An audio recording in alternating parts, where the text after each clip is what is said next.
नमस्ते, टीवी उत्तर प्रदेश देख रहे हैं आप। उत्तर प्रदेश की सियासत इन दिनों 2027 के विधानसभा चुनाव की तैयारियों में जोरों पर है और ये चुनाव न सिर्फ यूपी की सत्ता का फैसला करेगा बल्कि राष्ट्रीय राजनीति पर भी गहरा असर डालेगा। तो चलिए इस सियासी रणभूमि में कदम रखते हैं और देखते हैं कि कौन यूपी की सियासत को नई दिशा दे रहा है।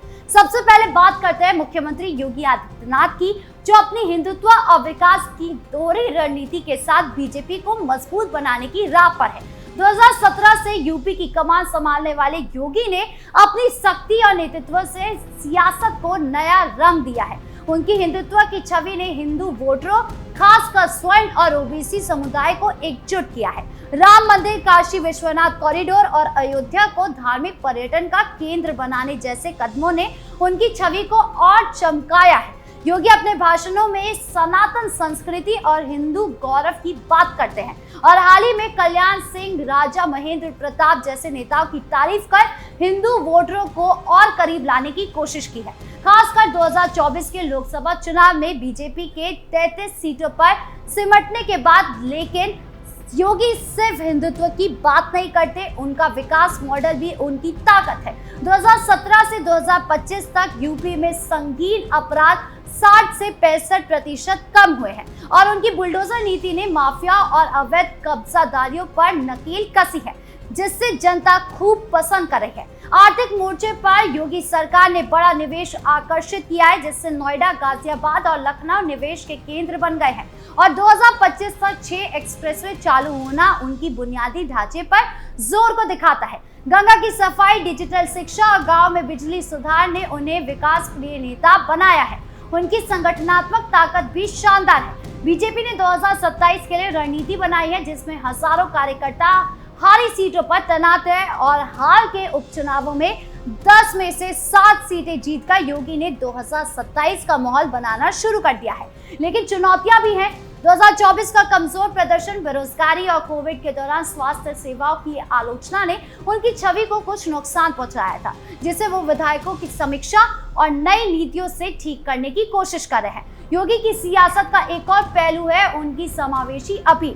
वो हिंदुत्व के साथ साथ सभी वर्गों को जोड़ने की कोशिश करते हैं, जैसे अल्पसंख्यक समुदाय को सुरक्षा का भरोसा देना और सामाजिक योजनाओं को लागू करना। उनकी सरकार ने सबका साथ सबका विकास को साकार करने की कोशिश की है, जिसमें महिलाओं के लिए सुरक्षा योजनाएं, किसानों के लिए सहायता और युवाओं के लिए नौकरी के अवसर शामिल है।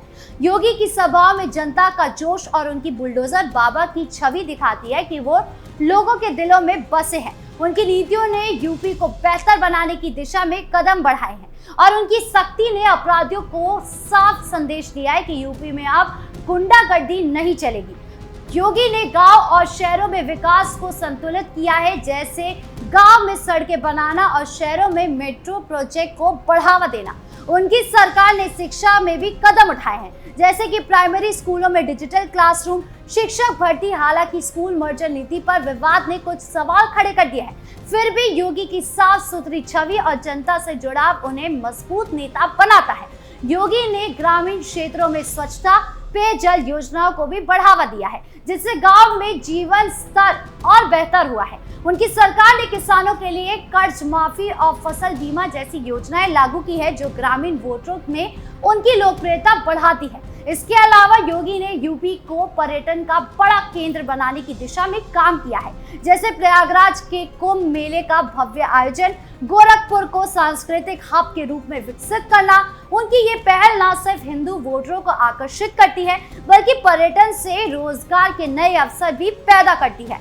योगी की नीतियों ने यूपी को निवेशकों के लिए आकर्षक बनाया है और उनकी सख्त प्रशासनिक नीतियों ने भ्रष्टाचार पर भी लगाम लगाए हैं, जिससे जनता में उनका भरोसा और बढ़ा है।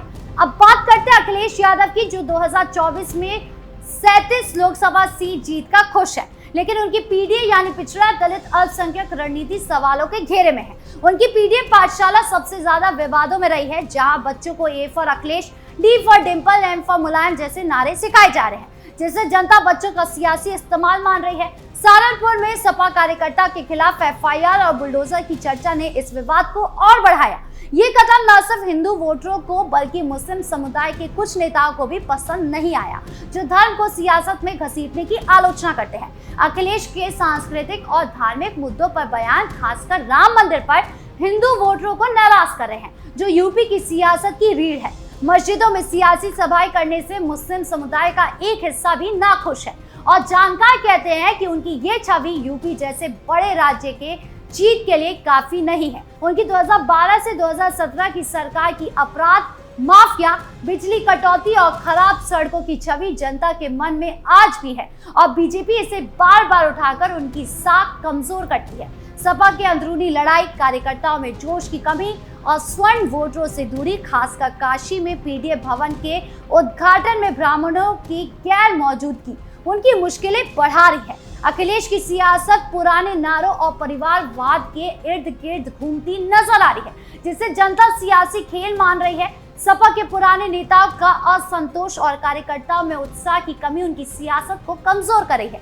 अखिलेश ने हाल ही के दिनों में युवा नेतृत्व को बढ़ावा देने की कोशिश की, लेकिन उनकी रणनीति का फोकस सीमित वोट बैंक पर रहने से उनकी सियासी जमीन सिकुड़ती दिख रही है। अब बात करते हैं मायावती की, जो इस सियासी जंग में कहीं दिख ही नहीं रही है। 2022 में बसपा को सिर्फ एक सीट मिली और 2024 में उनका खाता भी नहीं खुला।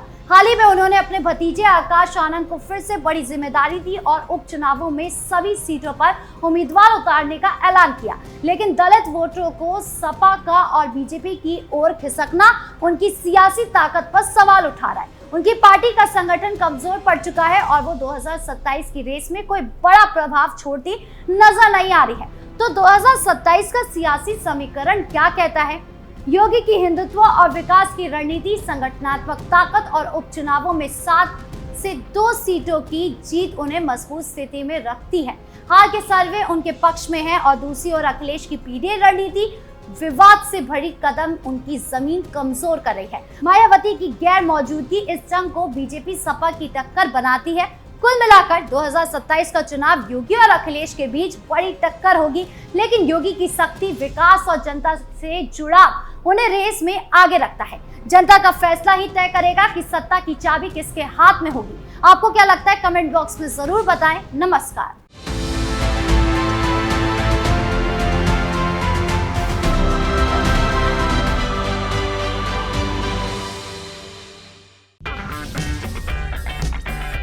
अगर आपको हमारा वीडियो पसंद आया हो तो इसे लाइक करें, हमारे चैनल को सब्सक्राइब करें और हाँ, बेल आइकन दबाना ना भूलें ताकि आप तक हमारे वीडियो की नोटिफिकेशन पहुंचती रहे। आप अपना सुझाव हमें कमेंट बॉक्स में दे सकते हैं। हमारे साथ जुड़ने के लिए शुक्रिया।